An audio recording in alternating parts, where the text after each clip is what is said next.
mbokku site internet suñu live TV dal leen ak jàmm ci seen tënkum xibaar li gën a fës ci bopp xabaar yi nag dañ koy door rek procès bi nga xamante ne moo doxoon ci diggante kii di ex masseuse bi di Adji Sarr ak njiital opposition bi di Ousmane Sonko nag verdict ba nag daal dinay jëpp ki nga xamante ne nag moom mooy njiital Pastef Ousmane Sonko daan nañ ko ñaari ati kaso yoo xamante ne rek jamono ji da koy tëdd ki nga xam ne nag moom mooy Seydi Gassama nag yëkkati na ay kàddu rek jagleel ko cour criminel bu Ndakaaru ginnaaw bu ñu ne dañuy tëj kii di Ousmane Sonko ñaari at kaso te ñu fàttali kii di Ousmane Sonko nag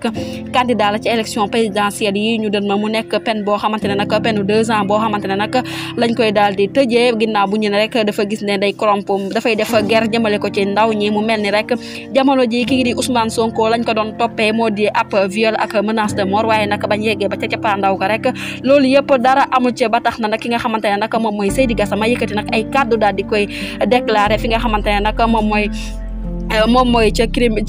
ca cour criminelle bu Ndakaaru moom nag la mu daal di xamee ne mu ne ñaari at a ngi nii ñuy toppee kii di Ousmane Sonko li nga xamante ne nag moom mooy sàkko ak menace de mort jëmale ko ci ki nga xamante ne nag moom mooy Adji Sarr waaye nag niki tey jii rek lañ ko daal di toppee ak lañ ko